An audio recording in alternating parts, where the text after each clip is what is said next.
The network company, with digitization, has become a total and complete monster. Take Facebook. Facebook is a separate world. Huh? Anybody who goes into Facebook leaves capitalism behind, leaves society. You enter a world created by software, which is a gigantic economy, right? And there's no competition. It's owned by Zuckerberg. They charge you for, advertising events like this. They charge politicians for pushing their political campaigns. They have a remarkable behavior-altering mechanism. The only reason why two of you can communicate through some kind of app or software application is because somebody thinks they can manipulate you. And you know what? They are right. And they do manipulate all of us. We have been proletarianized without realizing it.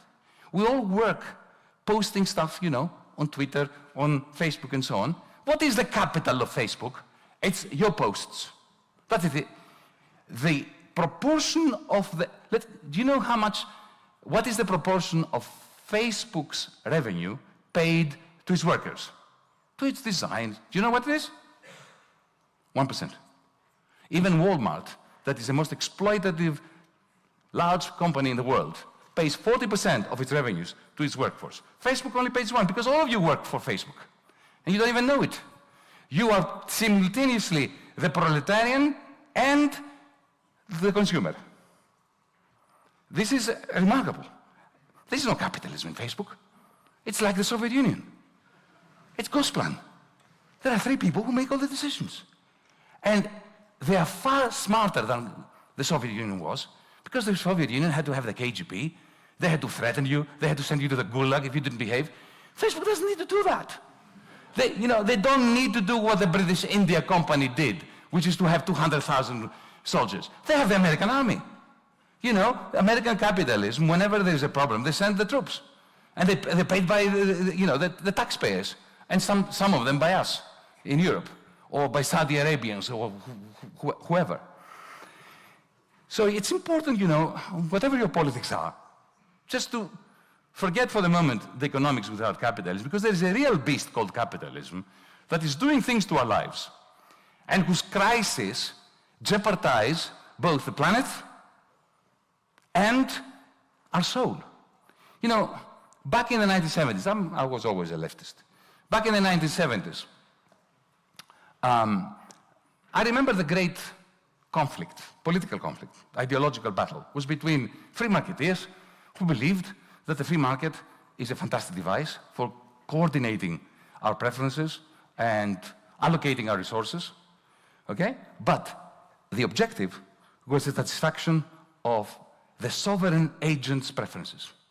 My preferences were mine. My life was mine. I finished work at 5 o'clock, 9 to 5 work, then I worked in order to do what I want as a human being.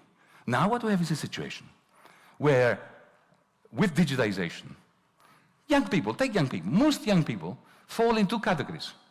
Either those without a trust fund, who have to face the prospect of precarious work for 20 years, okay? Or some of them who, maybe because they have some skills, maybe they have a lot of social capital, they are much more connected to the high value-adding businesses. But even they have constantly to worry when they go to an interview. They know that the interviewers are going to check their social media. They need, I meet young people who are constantly worried, have they found their vocation?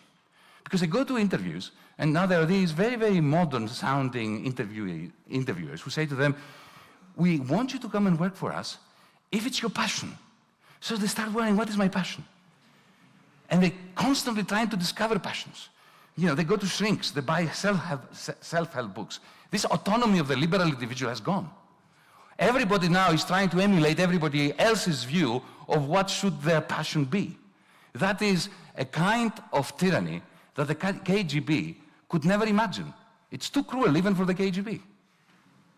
Because, you know, even when you are a prisoner of the KGB or the Greek right-wing fascist dictatorship when I was growing up, even in the cell, you were in command of your own faculties and you knew who you were.